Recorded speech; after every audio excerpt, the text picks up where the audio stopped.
देहि सौभाग्यम आरोग्यम देहि मे परमं सुखम रूपम देहि जयम देहि यशो देहि द्विषो जहि। ओम दुम दुर्गाय नमः। आप सभी को आषाढ़ गुप्त नवरात्रि के चौथे दिन की मंगल शुभकामनाएं। माँ कुष्मांडा और माँ भुवनेश्वरी की कृपा सदैव आप और आपके समस्त परिवार पर बनी रहे। दोस्तों, आज नवरात्रि का चौथा दिन है, तो इस वीडियो में आप सुनेंगे दुर्गा सप्तशती का 5वां, 6ठा, 7वां और 8वां अध्याय। इसके साथ ही कवच, अर्गला, कीलक, आरती और क्षमा प्रार्थना। तो वीडियो को अंत तक जरूर देखिए। और माँ भुवनेश्वरी और माँ कुष्मांडा की पूजा विधि और कथा के लिए चैनल पर वीडियो अपलोड है, आप लोग सुन सकते हैं। इससे आपको पूजा करने में आसानी होगी। तो अब पूरे भक्ति भाव के साथ माँ दुर्गा का ध्यान करते हुए दुर्गा कवच के पाठ का प्रारंभ करते हैं। सबसे पहले विनियोग है ओम नमः चंडिकायै। माँ दुर्गा के चंडी रूप को हमारा नमन है। यह भगवान ब्रह्मा जी के द्वारा लिखा गया चंडी कवच है, जिसमें कुल 56 छंद हैं। चामुंडा देवता, दिग्बंध देवता, जगदम्बा माता इत्यादि का ध्यान करके हम इस दुर्गा सप्तशती के पाठ का प्रारंभ कर रहे हैं। मार्कंडेय जी पितामह ब्रह्मा जी से कह रहे हैं कि हे भगवान ब्रह्मा, जो इस विश्व में गोपनीय है वह रहस्यपूर्ण है तथा जो सभी की रक्षा करता है और हमें अधर्म से बचाता है, साथ ही जिसे आपने अभी तक किसी को दिखाया भी नहीं है, ऐसा कोई साधन या उपाय मुझे बताइए। मार्कंडेय जी के इस प्रश्न पर भगवान ब्रह्मा कहते हैं कि उस साधन का नाम तो देवी कवच ही है, जो इस विश्व में अत्यधिक गोपनीय है। वह देवी कवच सभी का कल्याण करने वाला, पवित्रता और पुण्य देने वाला है। आपको इसी का ही जाप करना चाहिए, इससे ही आपका उद्धार होगा। माँ दुर्गा की 9 मूर्तियाँ हैं। माँ दुर्गा का प्रथम स्वरूप है माँ शैलपुत्री, दूसरा स्वरूप है माँ ब्रह्मचारिणी, माँ दुर्गा का तीसरा स्वरूप है माँ चंद्रघंटा और चौथा स्वरूप है माँ कुष्मांडा। उनका 5वां रूप स्कंद माता का है और 6ठा रूप माँ कात्यायनी है। 7वां स्वरूप है माँ कालरात्रि का और 8वां स्वरूप माँ महागौरी के नाम से प्रसिद्ध है। माँ दुर्गा का 9वां रूप है माँ सिद्धिदात्री। यही नव दुर्गा के रूप हैं, जिसे भगवान ब्रह्मा के द्वारा वेदों के माध्यम से बताया गया है। जो मनुष्य अग्नि में जल रहा हो, सभी ओर से शत्रुओं से घिर गया हो, विपरीत परिस्थितियों का सामना कर रहा हो और उस समय यदि वह माँ दुर्गा की शरण में जाता है तो उसका कभी भी बुरा नहीं हो सकता है। अर्थात माँ दुर्गा का ध्यान किए जाने पर माँ दुर्गा उसकी हर परिस्थिति में सहायता करती हैं। यदि युद्ध का समय हो और मनुष्य संकटों में घिरा हुआ हो, तो भी माँ दुर्गा के प्रभाव से उसका कुछ भी बुरा नहीं होता है। माँ दुर्गा उसके दुख, पीड़ा, भय इत्यादि का नाश कर देती हैं। जो भी भक्तगण माँ दुर्गा की भक्ति करता है, माँ दुर्गा अवश्य ही उन्हें अभय दान देती हैं। जो कोई भी देवी दुर्गा का ध्यान करता है, माँ दुर्गा उसकी हर प्रकार से रक्षा करती हैं और इस बात में कोई भी संशय नहीं है। चामुंडा माता का वाहन प्रेत है और वे उस पर सवारी करती हैं। वाराही माता का वाहन भैंसा है। ऐन्द्री माता का वाहन हाथी है, तो वही वैष्णवी माता का वाहन गरुड़ है। भगवान शिव की पत्नी व सभी की ईश्वरी माँ पार्वती का वाहन वृषभ है। कुमारी माता का वाहन मोर है। लक्ष्मी माता कमल के आसन पर विराजमान है और उन्होंने अपने हाथों में भी कमल लिया हुआ है। वे भगवान विष्णु को अत्यधिक प्रिय हैं। वृषभ पर बैठी हुई माँ पार्वती का रंग सफ़ेद है। भगवान ब्रह्मा की पत्नी माँ ब्राह्मी या माँ सरस्वती हंस पर बैठी हुई हैं और सभी प्रकार के आभूषण पहने हुए हैं। इस प्रकार से माता रानी अपने भिन्न भिन्न रूपों में सभी तरह के योग व शक्तियों को ली हुई हैं। उन्होंने कई प्रकार के आभूषण व रत्न पहने हुए हैं, जो उनकी शोभा को बढ़ा रहे हैं। माँ दुर्गा का एक रूप अत्यधिक क्रोध में रथ पर बैठा हुआ दिखाई देता है, जो दुष्टों का नाश करने के लिए है। वे अपने हाथ में शंख, सुदर्शन चक्र, गदा, हल, मूसल इत्यादि लिए हुए हैं। इसके अलावा उन्होंने अपने हाथों में खेटक, तोमर, परशु, पाश, त्रिशूल तथा उत्तम कोटि का धनुष भी लिया हुआ है। माँ दुर्गा दैत्यों, दुष्टों व राक्षसों का नाश कर देती हैं, भक्तों का कल्याण करती हैं तथा देवताओं का सदैव हित करती हैं। इसी उद्देश्य के तहत ही उन्होंने भिन्न भिन्न भांति के अस्त्र शस्त्र लिए हुए हैं। माँ दुर्गा के महारुद्र, प्रलयंकारी, पराक्रमी, महाशक्तिशाली, अत्यधिक उत्साही तथा भय का नाश कर देने वाले इस रूप को हम सभी नमस्कार करते हैं। माँ देवी के उस प्रलयंकारी रूप की ओर देखना भी बहुत मुश्किल है, जो शत्रुओं का भय बढ़ाने का कार्य करता है। पूर्व दिशा में इंद्री देवी मेरी रक्षा कीजिए, आग्नेय दिशा में अग्नि देवी मेरी रक्षा कीजिए, दक्षिण दिशा में वाराही माता, नैऋत्य कोण में खड़ग धारिणी माँ, पश्चिम दिशा में वारुणी देवी और वायव्य कोण में मृगवाहिनी देवी मेरी रक्षा कीजिए। उत्तर दिशा में माँ कुमारी, ईशान कोण में शूलधारिणी, आकाश से अर्थात ऊपर से माँ ब्रह्माणी तथा नीचे अर्थात पाताल लोक से माँ वैष्णवी मेरी रक्षा कीजिए। राक्षसों के शवों को अपने वाहन के रूप में उपयोग में लाने वाली माँ चामुंडा देवी, आप दशों दिशाओं से मेरी रक्षा कीजिए। आगे से माँ जया तथा पीछे से माँ विजया, आप मेरी रक्षा कीजिए। माँ अजिता मेरे वाम भाग में और दक्षिण दिशा में अपराजिता देवी मेरी रक्षा करें। मेरे शिखा की रक्षा उद्योतिनी देवी और माँ उमा मेरे सिर की रक्षा करें, अर्थात उसमें वास करें। आप मेरे ललाट की मालाधारी के रूप में और भौहों का यशस्विनी के रूप में संरक्षण करें। भौहों के बीच में त्रिनेत्र के रूप में और नाक की यम घंटा के रूप में रक्षा करें। दोनों आँखों के बीच में शंख माता के रूप में और कानों की द्वारवासिनी के रूप में रक्षा करें। मेरे कपाल की कालिका के रूप में और कानों के मूल की शांकरी देवी रक्षा करें। नासिका की सुगंधा देवी और होंठ के ऊपरी भाग की चर्चिका देवी रक्षा करें। होंठ के निचले भाग की रक्षा अमृत कला देवी और जीभ की सरस्वती देवी रक्षा करें। मेरे दांतों की कुमारी देवी, कंठ की चंडिका देवी, घंटिका की चित्रघंटा देवी और तालु की महामाया देवी रक्षा करें। मेरी ठोड़ी की कामाक्षी देवी, वाणी की सर्वमंगला देवी, ग्रीवा की भद्रकाली तथा मेरुदंड की धनुर्धारी देवी रक्षा करें। बाहरी कंठ की नीलग्रीवा देवी, कंठ नलिका की नलकूबरी, कंधों की खड़गनी देवी और भुजाओं की वज्रधारिणी देवी रक्षा करें। दोनों हाथों की दंडिनी देवी, अंगुलियों की जगदम्बिका माता, नाखूनों की शूलेश्वरी देवी और पेट की कुलेश्वरी देवी रक्षा करें। स्तनों की महादेवी, मन की शोक विनाशिनी देवी, हृदय की ललिता देवी और उदर की शूलधारिणी देवी रक्षा करें। नाभि की कामिनी देवी, गुहा की गुहेश्वरी देवी, लिंग की पूतना व कामिका देवी तथा गुदा की महिषवासिनी देवी रक्षा करें। कटिभाग की भगवती देवी, घुटनों की विंध्यवासिनी देवी, जांघों की महाबला देवी रक्षा करें और सभी कामनाओं को पूरा करें। मेरी घुट्टियों की नारसिंही देवी, पैरों के आगे भाग की तेजसी देवी, पैरों की उंगलियों की श्री देवी और पैरों के तले की तलवासिनी देवी रक्षा करें। पैरों के नाखूनों की दृष्टा कराली देवी, केशों की ऊर्ध्वकेशिनी देवी, रोम छिद्रों की कौबेरी देवी तथा त्वचा की बागीश्वरी देवी रक्षा करें। माँ पार्वती देवी मेरे रक्त, मांस, हड्डियों इत्यादि की रक्षा करें। आंतों की कालरात्रि देवी और पित्त की मुकुटेश्वरी देवी रक्षा करें। पद्म कोशों की माँ पद्मावती देवी, कफ की चूड़ामणि देवी, नाखूनों की धार की ज्वालामुखी देवी और शरीर की संधियों की अभेद्या देवी रक्षा करें। मेरे वीर्य की रक्षा माँ ब्रह्माणी देवी, छाया की छत्रेश्वरी देवी तथा धर्मधारिणी देवी मेरे अहंकार व मन और बुद्धि की रक्षा करें। हे माँ दुर्गा, आप मेरे प्राणों, व्यान, उदान की समान रूप से रक्षा करें। वज्रहस्ता देवी मेरे प्राणों की रक्षा करें और मेरा कल्याण करें। आप मेरी सभी इंद्रियों, रस, रूप, गंध, शब्द व स्पर्श में बसती हैं। हे नारायणी देवी, आप मेरे सत्वगुण, रजगुण व तमोगुण की रक्षा करें। मेरे आयु की वाराही देवी, वैष्णवी देवी धर्म की, यश व कीर्ति की लक्ष्मी देवी तथा धन व विद्या की चक्रिणी देवी रक्षा करें। इंद्रा देवी मेरे गोत्र की, चंडी देवी मेरे पशुओं की, महालक्ष्मी देवी मेरे पुत्रों की और भैरवी देवी मेरी पत्नी की रक्षा करें। मेरे पथ की सुपथा देवी और उस मार्ग की क्षेमकरी देवी, राजा के दरबार में महालक्ष्मी देवी तथा सभी जगह निवास करने वाली विजया देवी मेरे भय की रक्षा करें। हे माँ दुर्गा, जो भी स्थान या अंग इस देवी कवच में रह गया है और वह अभी भी रक्षा करने योग्य है, तो आप उसकी भी रक्षा कीजिए।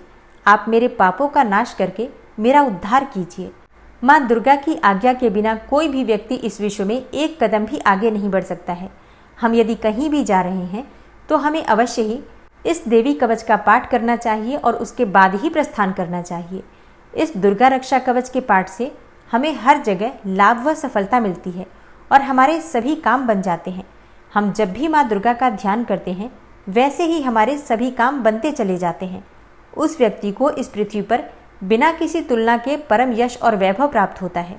जो भी भक्तगण इस देवी रक्षा कवच का पाठ करता है उसका भय समाप्त हो जाता है, युद्ध में उसकी विजय होती है तथा वह तीनों लोकों में पूजनीय हो जाता है। देवी माता का यह रक्षा कवच देवताओं तक के लिए बहुत दुर्लभ है। जो व्यक्ति इस देवी कवच का तीनों समय श्रद्धा भाव के साथ पाठ करता है उसे देवी माता की कृपा से तीनों लोकों में विजय मिलती है। वह अकाल मृत्यु के भय से दूर होता है तथा 100 वर्षों से भी अधिक समय तक जीवित रहता है। इस दुर्गा कवच के पाठ से व्यक्ति के शरीर में होने वाले हर तरह के रोग समाप्त हो जाते हैं। उसके शरीर में बनने वाला विष भी समाप्त हो जाता है तथा कोई रोग उसका कुछ भी बिगाड़ नहीं सकता है। जो भी मनुष्य इस दुर्गा रक्षा कवच को अपने हृदय में धारण कर लेता है, उस पर इस पृथ्वी पर होने वाले सभी तरह के अभिचारण मंत्र तंत्र का प्रभाव समाप्त हो जाता है। सभी तरह की डाकिनी शाकिनी, अंतरिक्ष में रहने वाले अति शक्तिशाली व भयंकर डाकिन, भूत, पिशाच, यक्ष, गंधर्व, राक्षस, ब्रह्म राक्षस, वेताल, कुष्मांडा, भैरव इत्यादि सभी तरह की नकारात्मक शक्तियों के प्रभाव इस दुर्गा कवच के माध्यम से समाप्त हो जाते हैं। इस रक्षा कवच का पाठ करने वाला व्यक्ति राजा से सम्मान प्राप्त करता है और उसकी सुख संपत्ति में वृद्धि होती है। जो भी व्यक्ति इस देवी कवच का पाठ करता है, उसका हर जगह यश बढ़ता ही जाता है और जो भी इस कवच का 7 बार जाप करता है, उसका वंश इस पृथ्वी के अंत तक रहता है। इसके पश्चात जब उसकी मृत्यु हो जाती है, तब वह माँ दुर्गा के आशीर्वाद से परम स्थान को प्राप्त करता है, जो देवताओं को भी अत्यंत दुर्लभ है। उसे महामाया का प्रसाद मिलता है और उसकी मुक्ति हो जाती है। वह माँ दुर्गा के आशीर्वाद से सुंदर रूप को धारण करता है और भगवान शिव के समान आनंद प्राप्त करता है। और अब पूरे भक्तिभाव से माँ दुर्गा का ध्यान करके अर्गला स्तोत्र का पाठ करते हैं। ओम नमः चंडिकायै। माँ चंडिका देवी को नमस्कार है। मार्कंडेय ऋषि जी कहते हैं, जयंती अर्थात सबसे उत्कृष्ट एवं विजयशालिनी, मंगला अर्थात अपने भक्तों के जन्म मरण आदि संसार बंधन को दूर करने वाली, मोक्षदायिनी मंगलदायी देवी, काली अर्थात प्रलय काल में संपूर्ण सृष्टि को अपना ग्रास बना लेने वाली देवी, भद्रकाली अर्थात अपने भक्तों के लिए ही भद्र अथवा मंगल स्वीकार करने वाली, कपालिनी अर्थात हाथ में कपाल तथा गले में मुंडमाला धारण करने वाली, दुर्गा अर्थात कर्म एवं उपासना स्वरूप दुस्साध्य साधन से प्राप्त होने वाली, क्षमा अर्थात अत्यंत करुणामय स्वभाव होने के कारण अपने भक्तों के सारे अपराध क्षमा करने वाली, शिवा अर्थात सबका कल्याण करने वाली, धात्री अर्थात संपूर्ण प्रपंच को धारण करने वाली, स्वाहा अर्थात स्वाहा रूप से यज्ञ भाग ग्रहण करके देवताओं का पोषण करने वाली, और स्वधा अर्थात स्वधा रूप से श्राद्ध और तर्पण को स्वीकार करके पितरों का पोषण करने वाली। इन नामों से प्रसिद्ध हे जगदम्बिके, तुम्हें मेरा नमस्कार है। हे देवी चामुंडे, तुम्हारी जय हो। संपूर्ण प्राणियों की पीड़ा हरने वाली देवी, तुम्हारी जय हो। सब में व्याप्त रहने वाली देवी, तुम्हारी जय हो। हे कालरात्रि, तुम्हें नमस्कार है। मधु और कैटब को मारने वाली तथा ब्रह्मा जी को वरदान देने वाली देवी, तुम्हें नमस्कार है। तुम मुझे रूप दो, जय दो, यश दो और काम क्रोध आदि शत्रुओं का नाश करो। महिषासुर का नाश करने वाली तथा भक्तों को सुख देने वाली हे देवी, तुम्हें नमस्कार है। तुम रूप दो, जय दो, यश दो और काम क्रोध आदि शत्रुओं का नाश करो। रक्त बीज का वध और चंडमुंड का विनाश करने वाली हे देवी, तुम रूप दो, जय दो, यश दो और काम क्रोध आदि शत्रुओं का नाश करो। शुंभ और निशुंभ तथा धूम्रलोचन का मर्दन करने वाली हे देवी, तुम रूप दो, जय दो, यश दो और काम क्रोध आदि शत्रुओं का नाश करो। सबके द्वारा वंदित युगल चरणों वाली तथा संपूर्ण सौभाग्य प्रदान करने वाली हे देवी, तुम रूप दो, जय दो, यश दो और काम क्रोध आदि शत्रुओं का नाश करो। हे देवी, तुम्हारे रूप और चरित्र अचिंत्य हैं। तुम समस्त शत्रुओं का विनाश करने वाली हो। तुम रूप दो, जय दो, यश दो और काम क्रोध आदि शत्रुओं का नाश करो। पापों को दूर करने वाली हे चंडिके, जो भक्तिपूर्वक तुम्हारे चरणों में सर्वदा मस्तक झुकाते हैं, उन्हें रूप दो, जय दो, यश दो और उनके काम क्रोध आदि शत्रुओं का नाश करो। रोगों का नाश करने वाली हे चंडिके, जो भक्तिपूर्वक तुम्हारी स्तुति करते हैं, उन्हें रूप दो, जय दो, यश दो और उनके काम क्रोध आदि शत्रुओं का नाश करो। हे चंडिके, इस संसार में जो भक्तिपूर्वक तुम्हारी पूजा करते हैं, उन्हें रूप दो, जय दो, यश दो और उनके काम क्रोध आदि शत्रुओं का नाश करो। मुझे सौभाग्य और आरोग्य दो, परम सुख दो। रूप दो, जय दो, यश दो और मेरे काम क्रोध आदि शत्रुओं का नाश करो। जो मुझसे द्वेष रखते हों, उनका नाश और मेरे बल की वृद्धि करो। रूप दो, जय दो, यश दो और मेरे काम क्रोध आदि शत्रुओं का नाश करो। हे देवी, मेरा कल्याण करो। मुझे उत्तम संपत्ति प्रदान करो। रूप दो, जय दो, यश दो और मेरे काम क्रोध आदि शत्रुओं का नाश करो। हे अंबिके, देवता और असुर दोनों ही अपने माथे के मुकुट की मड़ियों को तुम्हारे चरणों पर घिसते रहते हैं। तुम रूप दो, जय दो, यश दो और काम क्रोध आदि शत्रुओं का नाश करो। तुम अपने भक्तजनों को विद्वान, यशस्वी और लक्ष्मीवान बनाओ तथा रूप दो, जय दो, यश दो और उनके काम क्रोध आदि शत्रुओं का नाश करो। प्रचंड दैत्यों के दर्प का दलन करने वाली हे चंडिके, मुझ शरणागत को रूप दो, जय दो, यश दो और मेरे काम क्रोध आदि शत्रुओं का नाश करो। चतुर्मुख ब्रह्मा जी के द्वारा प्रशंसित चार भुजाधारिणी हे परमेश्वरी, तुम रूप दो, जय दो, यश दो और काम क्रोध आदि शत्रुओं का नाश करो। हे देवी अंबिके, भगवान विष्णु नित्य निरंतर भक्ति पूर्वक तुम्हारी स्तुति करते रहते हैं।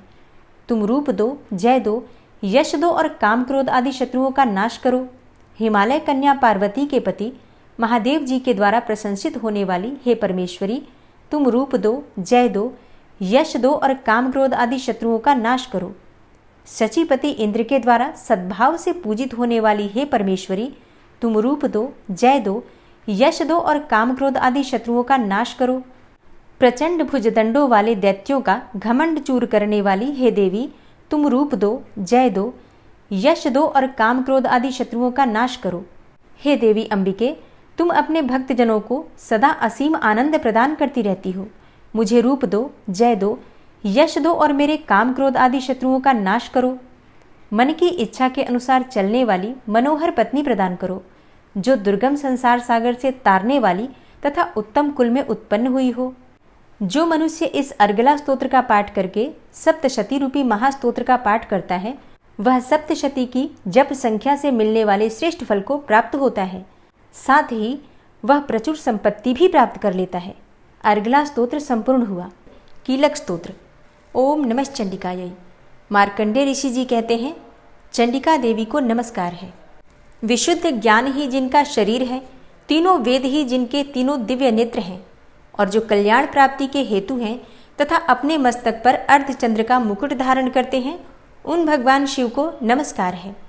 मंत्रों का जो अभिकीलक है, अर्थात मंत्रों की सिद्धि में विघ्न उपस्थित करने वाले शाप रूपी कीलक का जो निवारण करने वाला है, उस सप्तशती स्तोत्र को संपूर्ण रूप से जानना चाहिए और जानकर उसकी उपासना करनी चाहिए।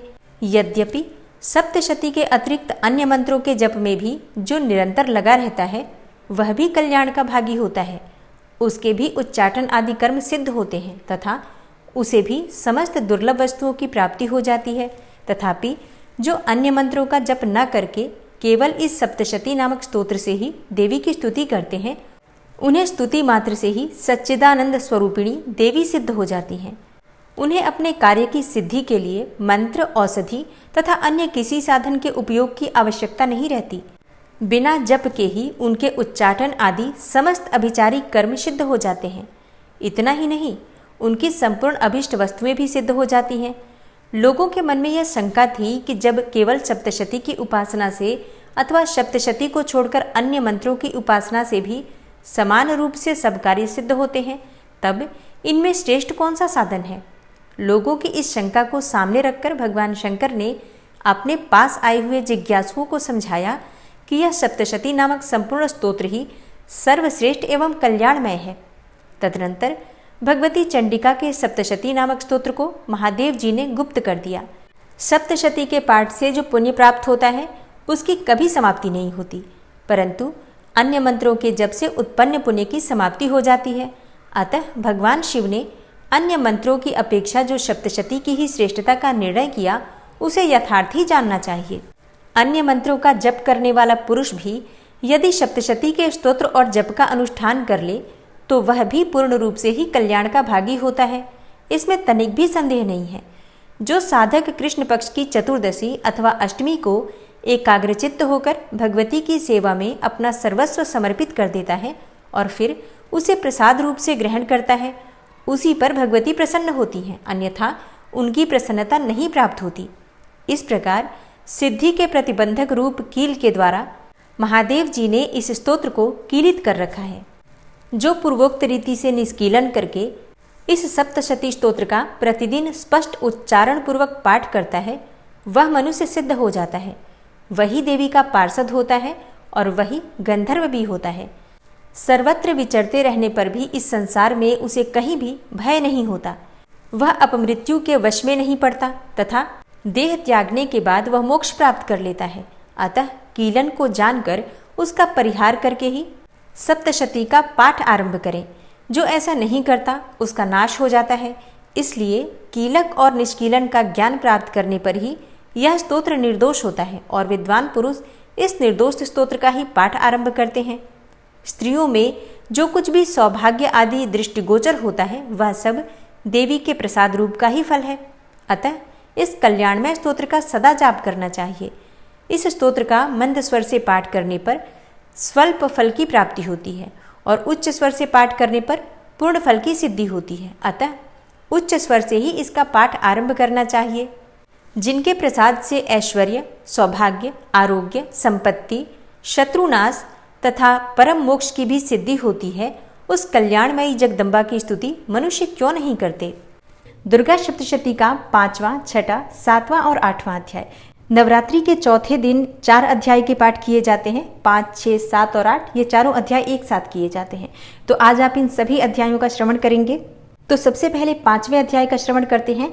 और दुर्गा सप्तशती के 5वें अध्याय में देवताओं द्वारा देवी की स्तुति और चंड मुंड के मुख से अंबिका के रूप की प्रशंसा सुनकर शुंभ का उनके पास दूत भेजना और दूत का निराश लौटने का वर्णन किया गया है।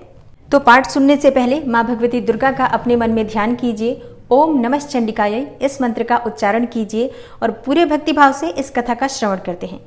ऋषि कहते हैं, पूर्व काल में शुंभ और निशुंभ नामक असुरों ने अपने बल के घमंड में आकर सचिपति इंद्र के हाथों से तीनों लोकों का राज्य और यज्ञ भाग छीन लिए। वे ही दोनों सूर्य, चंद्रमा, कुबेर, यम और वरुण के अधिकार का भी उपयोग करने लगे। वायु और अग्नि का कार्य भी वे ही करने लगे। उन दोनों ने सब देवताओं को अपमानित, राज्य भ्रष्ट, पराजित तथा अधिकारहीन करके स्वर्ग से निकाल दिया। तब उन दोनों महान असुरों से तिरस्कृत देवताओं ने अपराजिता देवी का स्मरण किया और सोचा, जगदम्बा ने हम लोगों को वर दिया था कि आपत्ति काल में स्मरण करने पर मैं तुम्हारी सब आपत्तियों का तत्काल नाश कर दूंगी। यह विचार कर देवता गिरिराज हिमालय पर गए और वहां भगवती विष्णु माया की स्तुति करने लगे। देवता बोले, देवी को नमस्कार है, महादेवी शिवा को सर्वदा नमस्कार है, प्रकृति एवं भद्रा को प्रणाम है। हम लोग नियम पूर्वक जगदम्बा को नमस्कार करते हैं। रौद्रा को नमस्कार है, नित्या, गौरी एवं धात्री को बारंबार नमस्कार है। ज्योत्सनामयी, चंद्र रूपिणी एवं सुख स्वरूपा देवी को सतत प्रणाम है। शरणागतों का कल्याण करने वाली वृद्धि एवं सिद्धि रूपा देवी को हम बारंबार नमस्कार करते हैं। नैऋत्री अर्थात राक्षसों की लक्ष्मी, राजाओं की लक्ष्मी तथा सर्वाणी अर्थात शिव पत्नी स्वरूपा आप जगदम्बा को बार बार नमस्कार करते हैं। दुर्गा, दुर्गपारा, दुर्गम संकट से पार उतारने वाली, सारा अर्थात सबकी सारभूता, सर्वकारिणी, ख्याति, कृष्णा और धूम्रा देवी को सर्वदा नमस्कार है। अत्यंत सौम्य तथा अत्यंत रौद्र रूपा देवी को हम नमस्कार करते हैं। उन्हें बारंबार हम प्रणाम करते हैं। जगत की आधारभूता कृति देवी को बारंबार नमस्कार है। जो देवी सब प्राणियों में विष्णु माया के नाम से कही जाती हैं, उनको नमस्कार है। उनको नमस्कार, उनको बारंबार नमस्कार है। जो देवी सब प्राणियों में चेतना कहलाती हैं, उनको नमस्कार, उनको नमस्कार, उनको बारंबार नमस्कार है। जो देवी सब प्राणियों में बुद्धि रूप से स्थित हैं, उनको नमस्कार, उनको नमस्कार, उनको बारंबार नमस्कार है। जो देवी सब प्राणियों में निद्रा रूप से स्थित हैं, उनको नमस्कार, उनको नमस्कार, उनको बारंबार नमस्कार है। जो देवी सब प्राणियों में क्षुधा रूप से स्थित हैं, उनको नमस्कार, उनको नमस्कार, उनको बारंबार नमस्कार है। जो देवी सब प्राणियों में छाया रूप से स्थित हैं, उनको नमस्कार, उनको नमस्कार, उनको बारंबार नमस्कार है। जो देवी सब प्राणियों में शक्ति रूप से स्थित हैं, उनको नमस्कार, उनको नमस्कार, उनको बारंबार नमस्कार है। जो देवी सब प्राणियों में तृष्णा रूप से स्थित हैं, उनको नमस्कार, उनको नमस्कार, उनको बारंबार नमस्कार है। जो देवी सब प्राणियों में शांति रूप से अर्थात क्षमा रूप से स्थित हैं, उनको नमस्कार, उनको नमस्कार, उनको बारंबार नमस्कार है। जो देवी सब प्राणियों में जाति रूप से स्थित हैं, उनको नमस्कार, उनको नमस्कार, उनको बारंबार नमस्कार है। जो देवी सब प्राणियों में लज्जा रूप से स्थित हैं, उनको नमस्कार, उनको नमस्कार, उनको बारंबार नमस्कार है। जो देवी सब प्राणियों में शांति रूप से स्थित हैं, उनको नमस्कार, उनको नमस्कार, उनको बारंबार नमस्कार है। जो देवी सब प्राणियों में श्रद्धा रूप से स्थित हैं, उनको नमस्कार, उनको नमस्कार, उनको बारंबार नमस्कार है। जो देवी सब प्राणियों में कांति रूप से स्थित हैं, उनको नमस्कार, उनको नमस्कार, उनको बारंबार नमस्कार है। जो देवी सब प्राणियों में लक्ष्मी रूप से स्थित हैं, उनको नमस्कार, उनको नमस्कार, उनको बारंबार नमस्कार है। जो देवी सब प्राणियों में वृत्ति रूप से स्थित हैं, उनको नमस्कार, उनको नमस्कार, उनको बारंबार नमस्कार है। जो देवी सब प्राणियों में स्मृति रूप से स्थित हैं, उनको नमस्कार, उनको नमस्कार, उनको बारंबार नमस्कार है। जो देवी सब प्राणियों में दया रूप से स्थित हैं, उनको नमस्कार, उनको नमस्कार, उनको बारंबार नमस्कार है। जो देवी सब प्राणियों में तुष्ट रूप से स्थित हैं, उनको नमस्कार, उनको नमस्कार, उनको बारंबार नमस्कार है।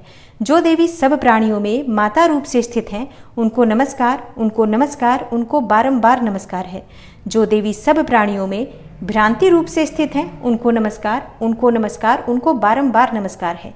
जो जीवों के इंद्रिय वर्ग की अधिष्ठात्री देवी एवं सब प्राणियों में सदा व्याप्त रहने वाली हैं, उन व्याप्ति देवी को बारंबार नमस्कार है। जो देवी चैतन्य रूप से इस संपूर्ण जगत को व्याप्त करके स्थित हैं, उनको नमस्कार, उनको नमस्कार, उनको बारंबार नमस्कार है। पूर्व काल में अपने अभिष्ट की प्राप्ति होने से देवताओं ने जिनकी स्तुति की तथा देवराज इंद्र ने बहुत दिनों तक जिनका सेवन किया, वह कल्याण की साधनभूता ईश्वरी हमारा कल्याण और मंगल करें तथा सारी आपत्तियों का नाश कर डालें। उद्दंड दैत्यों से सताए हुए हम सभी देवता जिन परमेश्वरी को इस समय नमस्कार करते हैं तथा जो भक्ति से विनम्र पुरुषों द्वारा स्मरण की जाने पर तत्काल ही संपूर्ण विपत्तियों का नाश कर देती हैं, वे जगदम्बा हमारा संकट दूर करें। तब ऋषि कहते हैं, हे राजन, इस प्रकार जब देवता स्तुति कर रहे थे, उस समय पार्वती देवी गंगा जी के जल में स्नान करने के लिए वहां आईं। उन सुंदर भौहों वाली भगवती ने देवताओं से पूछा, आप लोग यहाँ किसकी स्तुति करते हैं? तब उन्हीं के शरीर कोश से प्रकट हुई शिवा देवी बोली, शुंभ दैत्य से तिरस्कृत और युद्ध में निशुंभ से पराजित हो यहाँ एकत्रित हुए ये समस्त देवता यह मेरी ही स्तुति कर रहे हैं। पार्वती जी के शरीर कोश से अंबिका का प्रादुर्भाव हुआ था, इसलिए वे समस्त लोकों में कौशिकी कही जाती हैं। कौशिकी के प्रकट होने के बाद पार्वती देवी जी का शरीर काले रंग का हो गया, अतः वे हिमालय पर रहने वाली कालिका देवी के नाम से विख्यात हुई। तदनंतर शुंभ निशुंभ के भृत्य चंड मुंड वहां आए और उन्होंने परम मनोहर रूप धारण करने वाली अंबिका देवी को देखा। फिर वे शुंभ के पास जाकर बोले, महाराज, एक अत्यंत मनोहर स्त्री है जो अपनी दिव्य कांति से हिमालय को प्रकाशित कर रही है। वैसा उत्तम रूप कहीं किसी ने भी नहीं देखा होगा। असुरेश्वर, पता लगाइए वह देवी कौन है और उसे ले लीजिए। स्त्रियों में तो वह रत्न है, उसका प्रत्येक अंग बहुत ही सुंदर है तथा वह अपने श्री अंगों की प्रभा से संपूर्ण दिशाओं में प्रकाश फैला रही है। दैत्यराज, अभी वह हिमालय पर ही मौजूद है, आप उसे देख सकते हैं। हे प्रभो, तीनों लोकों में मणि, हाथी और घोड़े आदि जितने भी रत्न हैं, वे सब इस समय आपके घर में शोभा पाते हैं। हाथियों में रत्नभूत ऐरावत, यह पारिजात का वृक्ष और यह उच्चैः श्रवा घोड़ा, यह सब आपने इंद्र से ले लिया है। हंसों से जुता हुआ यह विमान भी आपके आंगन में ही शोभा पाता है। यह रत्नभूत अद्भुत विमान जो पहले ब्रह्मा जी के पास था, अब आपके यहाँ लाया गया है। यह महापद्म नामक निधि आप कुबेर से छीन लाए हैं और समुद्र ने भी आपको किंजलकिनी नामक माला भेंट की है जो केसरों से सुशोभित है और जिसके कमल कभी कुम्हलाते नहीं हैं। सुवर्ण की वर्षा करने वाला वरुण का छत्र भी आपके घर में ही शोभा पाता है तथा यह श्रेष्ठ रथ जो पहले प्रजापति के अधिकार में था, अब आपके पास मौजूद है। हे दैत्येश्वर, मृत्यु की उत्क्रांतिदा नाम वाली शक्ति भी आपने छीन ली है तथा वरुण का पाश और समुद्र में होने वाले सब प्रकार के रत्न आपके भाई निशुंभ के अधिकार में है और अग्नि ने भी स्वतः शुद्ध किए हुए 2 वस्त्र आपकी सेवा में अर्पित किए हैं। दैत्यराज, इस प्रकार सभी रत्न आपने एकत्र कर लिए हैं, फिर जो यह स्त्रियों में रत्न रूप कल्याणमयी देवी है, इसे आप क्यों नहीं अपने अधिकार में कर लेते? ऋषि कहते हैं, चंडमुंड का यह वचन सुनकर शुंभ ने महादैत्य सुग्रीव को दूत बनाकर देवी के पास भेजा और कहा, तुम मेरी आज्ञा से उसके सामने ये बात कहना और ऐसा उपाय करना जिससे प्रसन्न होकर वह शीघ्र ही यहाँ आ जाए। तब वह दूत पर्वत के अत्यंत रमणीय प्रदेश में जहाँ देवी मौजूद थी गया और मधुर वाणी में कोमल वचन में बोला। दूत बोला, हे देवी, दैत्यराज शुंभ इस समय तीनों लोकों के परमेश्वर हैं। मैं उन्हीं का भेजा हुआ दूत हूँ और यहाँ तुम्हारे ही पास आया हूँ। उनकी आज्ञा सदा सब देवता एक स्वर से मानते हैं, कोई उनका उल्लंघन नहीं कर सकता। वे संपूर्ण देवताओं को परास्त कर चुके हैं। उन्होंने तुम्हारे लिए जो संदेश दिया है उसे सुनो। संपूर्ण त्रिलोकी मेरे अधिकार में है, देवता भी मेरी आज्ञा के अधीन ही चलते हैं। संपूर्ण यज्ञों के भागों को मैं ही पृथक पृथक भोगता हूँ। तीनों लोकों में जितने भी श्रेष्ठ रत्न हैं वे सब मेरे ही अधिकार में हैं। देवराज इंद्र का वाहन ऐरावत जो हाथियों में रत्न के समान है मैंने छीन लिया है। क्षीर सागर का मंथन करने से जो अश्वरत्न उच्च श्रवा प्रकट हुआ था उसे भी देवताओं ने मेरे पैरों पर पड़कर समर्पित किया है। हे सुंदरी, उनके सिवा और भी जितने रत्नभूत पदार्थ देवताओं, गंधर्वों और नागों के पास थे वे सब मेरे पास ही आ गए हैं। हे देवी, हम लोग तुम्हें संसार की स्त्रियों में रत्न मानते हैं, अतः तुम हमारे पास आ जाओ, क्योंकि रत्नों का उपभोग करने वाले हम ही हैं। चंचल कटाक्षों वाली हे सुंदरी, तुम मेरी या मेरे भाई महापराक्रमी निशुंभ की सेवा में आ जाओ, क्योंकि तुम रत्न स्वरूपा हो। मेरा वरण करने से तुम्हें तुलना रहित महान ऐश्वर्य की प्राप्ति होगी। अपनी बुद्धि से यह विचार कर तुम मेरी पत्नी बन जाओ। ऋषि कहते हैं, दूत के यो कहने पर कल्याणमयी भगवती दुर्गा देवी जो इस जगत को धारण करती हैं, मन ही मन गंभीर भाव से मुस्कुराई और इस प्रकार बोली।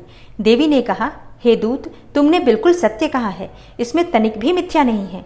शुंभ तीनों लोकों का स्वामी है और निशुंभ भी उसी के समान पराक्रमी है, किंतु इस विषय में मैंने जो प्रतिज्ञा कर ली है उसे मिथ्या कैसे करूं? मैंने अपनी अल्प बुद्धि के कारण पहले से जो प्रतिज्ञा कर रखी है उसे सुनो।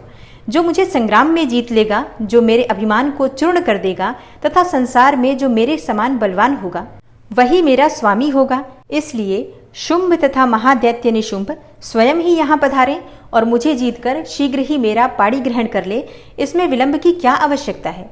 दूत बोला, हे देवी, तुम घमंड से भरी हो, मेरे सामने ऐसी बातें न करो। तीनों लोकों में कौन ऐसा पुरुष है जो शुंभ और निशुंभ के सामने खड़ा हो सके? हे देवी, अन्य दैत्यों के सामने भी सारे देवता युद्ध में नहीं ठहर सकते, फिर तुम अकेली स्त्री होकर कैसे ठहर सकती हो? जिन शुंभ आदि दैत्यों के सामने इंद्र आदि सब देवता भी युद्ध में खड़े नहीं हुए, उनके सामने तुम स्त्री होकर कैसे जाओगी? इसलिए तुम मेरे ही कहने से शुंभ और निशुंभ के पास चली जाओ।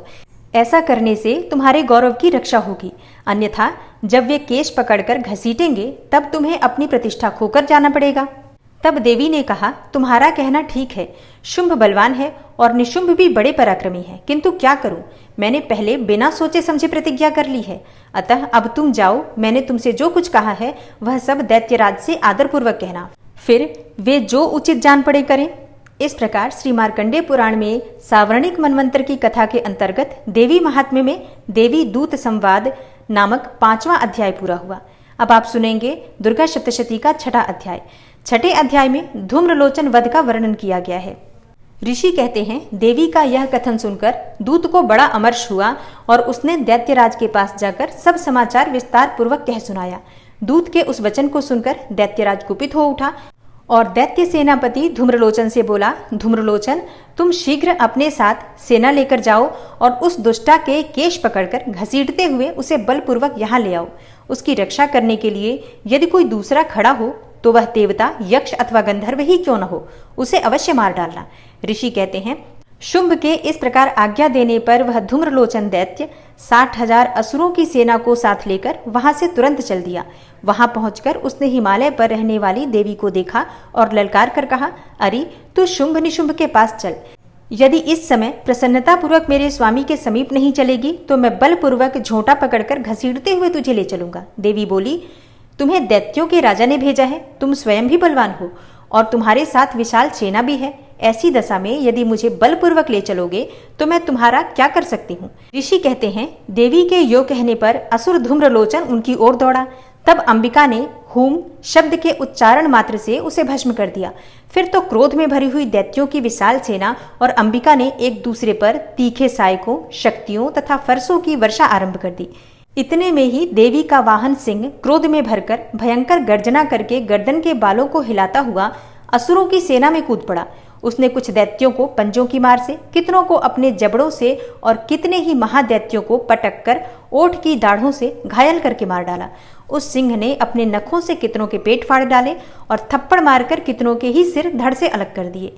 कितनों की भुजाएं और मस्तक काट डाले तथा अपनी गर्दन के बाल हिलाते हुए उसने दूसरे दैत्यों के पेट फाड़कर उनका रक्त चूस लिया। अत्यंत क्रोध में भरे हुए देवी के वाहन उस महाबली सिंह ने क्षण भर में ही असुरों की सारी सेना का संहार कर डाला। शुंभ ने जब सुना कि देवी ने धूम्रलोचन असुर को मार डाला तथा उसके सिंह ने सारी सेना का सफाया कर डाला, तब उस दैत्यराज को बड़ा क्रोध हुआ, उसका होठ कांपने लगा। उसने चंड और मुंड नामक 2 महादैत्यों को आज्ञा दी, हे चंड और हे मुंड, तुम लोग बहुत बड़ी सेना लेकर वहां जाओ, उस देवी के झोंटे पकड़कर अथवा उसे बांधकर शीघ्र यहाँ ले आओ। यदि इस प्रकार उसको लाने में संदेह हो तो युद्ध में सब प्रकार के अस्त्र शस्त्रों तथा समस्त आसुरी सेना का प्रयोग करके उसकी हत्या कर डालना। उस दुष्टा की हत्या होने पर तथा सिंह के भी मारे जाने पर उस अंबिका को बांधकर साथ लेकर शीघ्र ही लौट आना। ओम नमः चंडिकायै। इस प्रकार श्री मार्कंडेय पुराण में सावर्णिक मनवंतर की कथा के अंतर्गत देवी महात्म्य में धूम्रलोचन वध नामक 6वां अध्याय पूरा हुआ। और अब आप सुनेंगे दुर्गा सप्तशती का 7वां अध्याय, जिसमें चंड और मुंड के वध का वर्णन किया गया है। ऋषि कहते हैं, तदनंतर शुंभ की आज्ञा पाकर वे चंड मुंड आदि दैत्य चतुरंगिणी सेना के साथ अस्त्र शस्त्रों से सुसज्जित होकर चल दिए। फिर गिरिराज हिमालय के सुवर्णमय ऊंचे शिखर पर पहुंचकर उन्होंने सिंह पर बैठी हुई देवी को देखा। वे मंद मंद मुस्कुरा रही थी। उन्हें देखकर दैत्य लोग तत्परता से पकड़ने का उद्योग करने लगे। किसी ने धनुष तान लिया, किसी ने तलवार संभाली और कुछ लोग देवी के पास आकर खड़े हो गए। तब अंबिका ने उन शत्रुओं के प्रति बड़ा क्रोध किया। उस समय क्रोध के कारण उनका मुख काला पड़ गया, ललाट में भौहें टेढ़ी हो गईं और वहां से तुरंत विकराल मुखी काली प्रकट हुई, जो तलवार और पाश लिए हुए थीं। वे विचित्र खटवांग धारण किए और चीते के चर्म की साड़ी पहने नर मुंडों की माला से विभूषित थीं। उनके शरीर का मांस सूख गया था, केवल हड्डियों का ढांचा था, जिससे वे अत्यंत भयंकर जान पड़ती थी। उनका मुख बहुत विशाल था, जीभ लपलपाने के कारण वे और भी डरावनी प्रतीत होती थीं। उनकी आंखें भीतर को धसी हुई और कुछ लाल थीं। वे अपनी भयंकर गर्जना से संपूर्ण दिशाओं को गुंजा रही थी। बड़े बड़े दैत्यों का वध करती हुई वे कालिका देवी बड़े वेग से दैत्यों की उस सेना पर टूट पड़ी और उन सबको भक्षण करने लगी। वे पार्श्वरक्षकों, अंकुशधारी महावतों, योद्धाओं और घंटा सहित कितने ही हाथियों को एक ही हाथ से पकड़कर मुंह में डाल लेती थी। इसी प्रकार घोड़े, रथ और सारथी के साथ रथी सैनिकों को मुंह में डालकर वे उन्हें बड़े भयानक रूप से चबा डालती थी। किसी के बाल पकड़ लेती तो किसी का गला दबा देती, किसी को पैरों से कुचल डालती और किसी को छाती के धक्के से गिराकर मार डालती थी। वे असुरों के छोड़े हुए बड़े बड़े अस्त्र शस्त्र मुंह से पकड़ लेती और रोष में भरकर उनको दांतों से पीस डालती थी। काली ने बलवान एवं दुरात्मा दैत्यों की वह सारी सेना रौंद डाली, खा डाली और कितनों को मार भगाया। कोई तलवार के घाट उतारे गए, कोई खटवांग से पीटे गए और कितने ही असुर दांतों के अग्रभाग से कुचले जाकर मृत्यु को प्राप्त हुए। इस प्रकार देवी ने असुरों की उस सारी सेना को क्षण भर में मार गिराया। यह देखकर चंड उन अत्यंत भयानक काली देवी की ओर दौड़ा तथा महादैत्य मुंड ने भी अत्यंत भयंकर बाणों की वर्षा से तथा हजारों बार चलाए हुए चक्रों से उन भयानक नेत्रों वाली देवी को आच्छादित कर दिया। वे अनेकों चक्र देवी के मुख में समाते हुए ऐसे जान पड़े मानो सूर्य के बहुतेरे मंडल बादलों के उदर में प्रवेश कर रहे हो। तब भयंकर गर्जना करने वाली काली ने अत्यंत रोष में भरकर विकट अट्टहास किया। उस समय उनके विकराल वदन के भीतर कठिनता से देखे जा सकने वाले दांतों की प्रभा से वे अत्यंत उज्जवल दिखाई देती थी। देवी ने बहुत बड़ी तलवार हाथ में ले हंग का उच्चारण करके चंड पर धावा किया और उसके केश पकड़कर उसी तलवार से उसका मस्तक काट डाला। चंड को मारा देखकर मुंड भी देवी की ओर दौड़ा।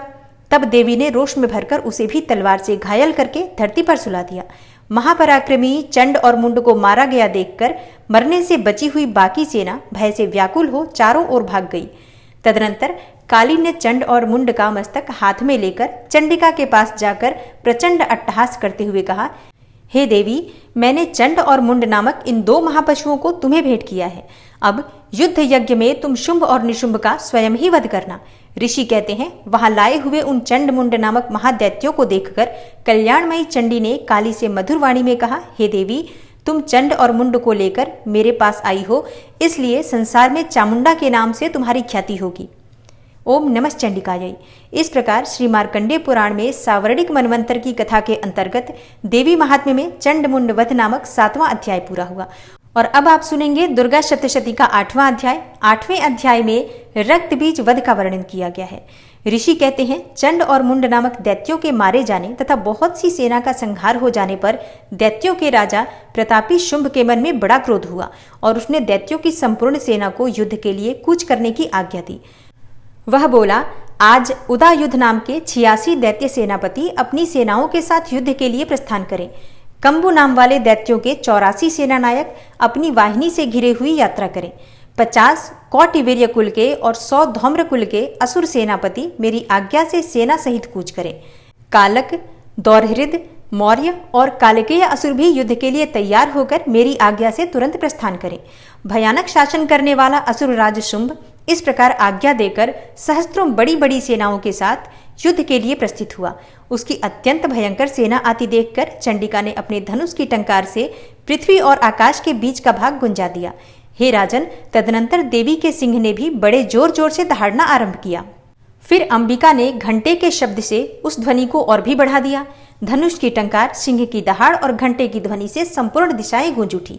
उस भयंकर शब्द से काली ने अपने विकराल मुख को और भी बढ़ा लिया तथा इस प्रकार वे विजयिनी हुई। उस तुमुल नाद को सुनकर दैत्यों की सेनाओं ने चारों ओर से आकर चंडिका देवी, सिंह तथा काली देवी को क्रोधपूर्वक घेर लिया। हे राजन, इसी बीच में असुरों के विनाश तथा देवताओं के अभ्युदय के लिए ब्रह्मा, शिव, कार्तिकेय, विष्णु तथा इंद्र आदि देवों की शक्तियां, जो अत्यंत पराक्रम और बल से संपन्न थी, उनके शरीर से निकलकर उन्हीं के रूप में चंडिका देवी के पास गईं। जिस देवता का जैसा रूप, जैसा वेश और जैसा वाहन है, ठीक वैसे ही साधनों से संपन्न हो उसकी शक्ति असुरों से युद्ध करने के लिए आई। सबसे पहले हंस युक्त विमान पर बैठी हुई, अक्षसूत्र और कमंडलू से सुशोभित ब्रह्मा जी की शक्ति उपस्थित हुई, जिसे ब्रह्माणी कहते हैं। महादेव जी की शक्ति वृषभ पर आरूढ़ हो, हाथों में श्रेष्ठ त्रिशूल धारण किए और महानाग का कंकण पहने, मस्तक में चंद्र रेखा से विभूषित होकर वहां आ पहुंची। कार्तिकेय जी की शक्ति रूपा जगदम्बिका उन्हीं का रूप धारण किए श्रेष्ठ मयूर पर आरूढ़ हो, हाथों में शक्ति लिए दैत्यों से युद्ध करने के लिए आई। और इसी प्रकार भगवान विष्णु की शक्ति गरुड़ पर विराजमान होकर शंख, चक्र, गदा, सारंग, धनुष तथा खड्ग हाथ में लिए वहां आई। अनुपम यज्ञ वाराह का रूप धारण करने वाले श्री हरि की जो शक्ति है, वह भी वाराह शरीर धारण करके वहां उपस्थित हुई। नारसिंही शक्ति भी नृसिंह के समान शरीर धारण करके वहां आई। उसकी गर्दन के बालों के झटके से आकाश के तारे बिखरे पड़ते थे। इसी प्रकार इंद्र की शक्ति वज्र हाथों में लिए गजराज ऐरावत पर बैठकर आई। उसके भी सहस्त्र नेत्र थे। इंद्र का जैसा रूप है वैसा ही उसका भी था। तदनंतर उन देव शक्तियों से घिरे हुए महादेव जी ने चंडिका से कहा, मेरी प्रसन्नता के लिए तुम शीघ्र ही इन असुरों का संहार करो।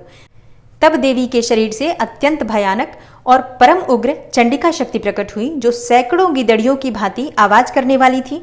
उस अपराजिता देवी ने धूमिल जटा वाले महादेव जी से कहा, हे भगवान, आप शुंभ निशुंभ के पास दूत बनकर जाइए और उन अत्यंत गर्वीले दानव शुंभ एवं निशुंभ दोनों से कहिए, और इसके साथ ही इनके अतिरिक्त भी जो दानव युद्ध के लिए वहां उपस्थित हो, उनको भी यह संदेश दीजिए, दैत्यों, यदि तुम जीवित रहना चाहते हो तो पाताल को लौट जाओ।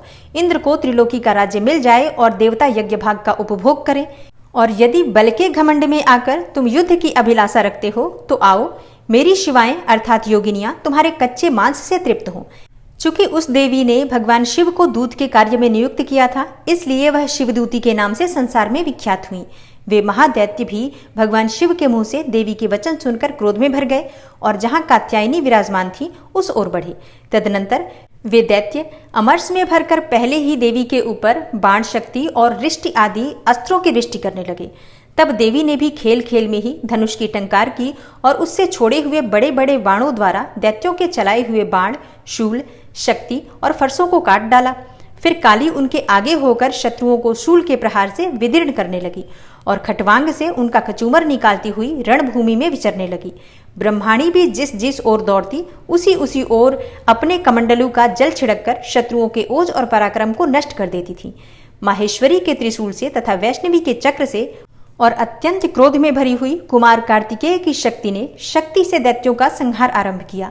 इंद्र शक्ति के वज्र प्रहार से विदीर्ण हो सैकड़ों दैत्य दानव रक्त की धार बहाते हुए पृथ्वी पर सो गए।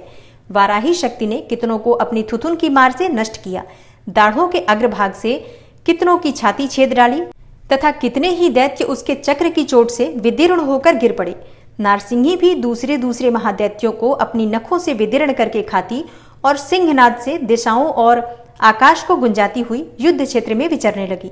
कितने ही असुर शिवदूती के प्रचंड अट्टहास से अत्यंत भयभीत हो पृथ्वी पर गिर पड़े और गिरने पर उन्हें शिवदूती ने उस समय अपना ग्रास बना लिया। इस प्रकार क्रोध में भरे हुए मातृगणों को नाना प्रकार के उपायों से बड़े बड़े असुरों का मर्दन करते देखकर दैत्य सैनिक भाग खड़े हुए। मातृगणों से पीड़ित दैत्यों को युद्ध से भागते देखकर रक्त बीज नामक महादैत्य क्रोध में भरकर युद्ध करने के लिए आया। उसके शरीर से जब रक्त की बूंद पृथ्वी पर गिरती तब उसी के समान शक्तिशाली एक दूसरा महादैत्य पृथ्वी पर पैदा हो जाता। महासुर रक्त बीज हाथ में गदा लेकर इंद्र शक्ति के साथ युद्ध करने लगा। तब ऐन्द्री ने अपने वज्र से रक्त बीज को मारा।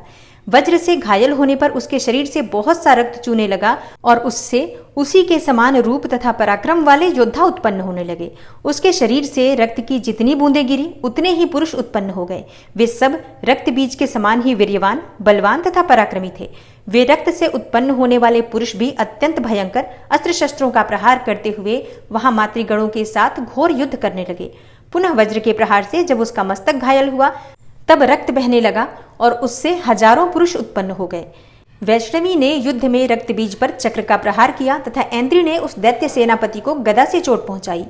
वैष्णवी के चक्र से घायल होने पर उसके शरीर से जो रक्त बहा और उससे जो उसी के बराबर आकार वाले सहस्त्रों महादैत्य प्रकट हुए, उनके द्वारा संपूर्ण जगत व्याप्त हो गया। कौमारी ने शक्ति से, वाराही ने खड्ग से और माहेश्वरी ने त्रिशूल से महादैत्य रक्त बीज को घायल किया। क्रोध में भरे हुए उस महादैत्य रक्त बीज ने भी गदा से सभी मातृशक्तियों पर पृथक पृथक प्रहार किया। शक्ति और शूल आदि से अनेक बार घायल होने पर भी जो उसके शरीर से रक्त की धारा पृथ्वी पर गिरी, उससे भी निश्चय ही सैकड़ों असुर उत्पन्न हुए। इस प्रकार उस महादैत्य के रक्त से प्रकट हुए असुरों द्वारा संपूर्ण जगत व्याप्त हो गया। इससे उन देवताओं को बड़ा भय हुआ। देवताओं को उदास देखकर चंडिका ने काली से शीघ्रतापूर्वक कहा, हे चामुंडे, तुम अपना मुख और भी फैलाओ तथा मेरे शस्त्रपात से गिरने वाले रक्त बिंदुओं और उनसे उत्पन्न होने वाले महादैत्यों को तुम अपने इस उतावले मुख से खा जाओ। इस प्रकार रक्त से उत्पन्न होने वाले महादैत्यों का भक्षण करती हुई तुम इस रण में विचरती रहो। ऐसा करने से उस दैत्य का सारा रक्त क्षीण हो जाने पर वह स्वयं भी नष्ट हो जाएगा। उन भयंकर दैत्यों को जब तुम खा जाओगी तब दूसरे नए दैत्य उत्पन्न नहीं हो सकेंगे। काली से जो कहकर चंडिका देवी ने शूल से रक्त बीज को मारा और काली ने अपने मुख में उसका रक्त ले लिया। तब उसने वहां चंडिका पर गदा से प्रहार किया, किंतु उस गदापात ने देवी को तनिक भी वेदना नहीं पहुंचाई।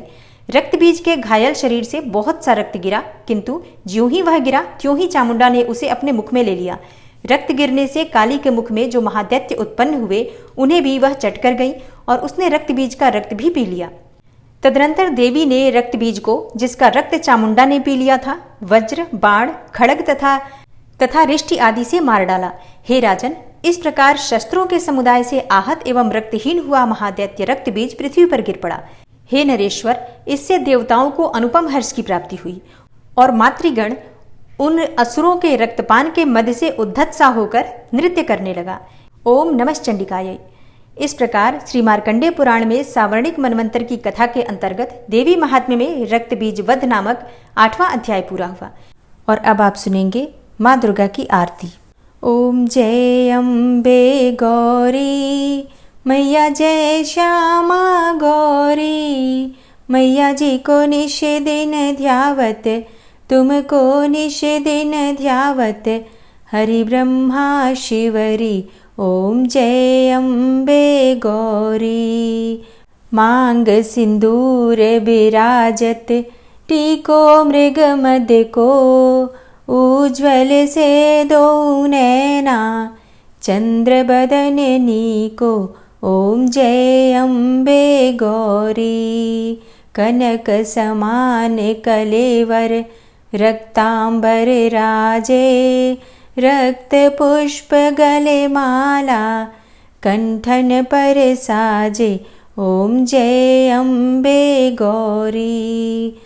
के हरि वाहन राजत, खड्ग खपर धारी, सुर नर मुनि जन सेवत, तिनके दुख हारी। ओम जय अम्बे गौरी। कानन कुंडल शोभित, नासाग्रे मोती, कोटिक चंद्र दिवाकर, राजत समज्योति। ओम जय अम्बे गौरी। शुंभ निशुंभ विडारे, महिषासुर घाती, धूम्र विलोचन नैना, निशिदिन मदमाती। ओम जय अम्बे गौरी। 64 योगिनी मंगल गावे, नृत्य करत भैरो मैया नृत्य करत भैरो, बाजत ताल मृदंगा अरु बाजत डमरू, ओम जय अम्बे गौरी। भुजाचार अति शोभित खड्ग खपर धारी, मन वांछित फल पावत सेवत नर नारी, ओम जय अम्बे गौरी। कंचन थाल विराजत अगर कपूर बाती, श्रीमाल के तुम राजत कोटि रतन ज्योति, मैया जय अम्बे गौरी। श्री अम्बे जी की आरती जो कोई नर गावे, कहत शिवानंद स्वामी भजत हरि हर स्वामी, मन वांछित फल पावे, ओम जय अम्बे गौरी। जय अम्बे गौरी मैया जय श्यामा गौरी, मैया जी को निश दिन ध्यावत, तुमको निश दिन ध्यावत, हरि ब्रह्मा शिवरी, ओम जय अम्बे गौरी। ओम जय अम्बे गौरी, मैया जय श्यामा गौरी। माँ की आरती करने के बाद क्षमा प्रार्थना ज़रूर करनी चाहिए। तो दोनों हाथ जोड़कर माँ से क्षमा प्रार्थना करते हैं। हे परमेश्वरी, मेरे द्वारा दिन रात बहुत से अपराध होते रहते हैं। मुझे अपना दास समझकर मेरे उन अपराधों को आप कृपापूर्वक क्षमा करिए। हे परमेश्वरी, मैं आवाहन करना नहीं जानता, विसर्जन करना भी नहीं जानता तथा पूजा करने का ढंग भी नहीं जानता। हे माँ, मुझे क्षमा करिए। हे देवी सुरेश्वरी, मैंने जो मंत्रहीन अर्थात ना मंत्रों को जानता हूँ, क्रियाहीन अर्थात ना क्रियाओं को जानता हूँ और भक्तिहीन अर्थात ना भक्ति के प्रकार जानता हूँ, तो मैंने जो मंत्रहीन, क्रियाहीन और भक्तिहीन पूजन किया है वह सब आपकी कृपा से पूरे हों। सैकड़ों अपराध करने के बाद भी जो आपकी शरण में आके जगदम्बा कहकर पुकारता है, उसे वह गति प्राप्त होती है जो ब्रह्मा आदि देवताओं के लिए भी पाना आसान नहीं है। हे जगदम्बिके, मैं अपराधी हूँ किंतु आपकी शरण में आया हूँ। इस समय दया का पात्र हूँ, आप जैसा चाहें वैसा करें। हे देवी परमेश्वरी, अज्ञानवश भूल से या बुद्धि भ्रष्ट होने के कारण मैंने जो भी न्यूनता या अधिकता कर दी हो वह सब क्षमा करें और प्रसन्न हो। हे सच्चिदानंद स्वरूपा परमेश्वरी, जगन माता कामेश्वरी, आप प्रेम पूर्वक मेरी यह पूजा स्वीकार करें और मुझ पर प्रसन्न रहें। हे देवी सुरेश्वरी, आप गोपनीय से भी गोपनीय वस्तु की रक्षा करने वाली हैं। मेरे निवेदन किए हुए इस जप को ग्रहण करिए। आपकी कृपा से मुझे सिद्धि की प्राप्ति हो। इस प्रकार क्षमा प्रार्थना मंत्र के पाठ से दुर्गा माता आपके जाने अनजाने में हुए सारे अपराधों को क्षमा करेंगी और उनकी कृपा सदैव आपके ऊपर बनी रहेगी। अगर आप देवशैनी एकादशी, चातुर्मास और सावन सोमवार व्रत की जानकारी चाहते हैं तो चैनल पर वीडियो अपलोड है, आप लोग देख सकते हैं। आज की कथा पसंद आई हो तो वीडियो को लाइक कीजिए, शेयर कीजिए और चैनल पर पहली बार आए हैं तो सब्सक्राइब करके बेल आइकन को ज़रूर प्रेस कर लीजिए अगर आपको आज की वीडियो अच्छी लगी है तो। मिलती हूँ मैं आपसे अगली वीडियो में, तब तक के लिए जय श्री राधे।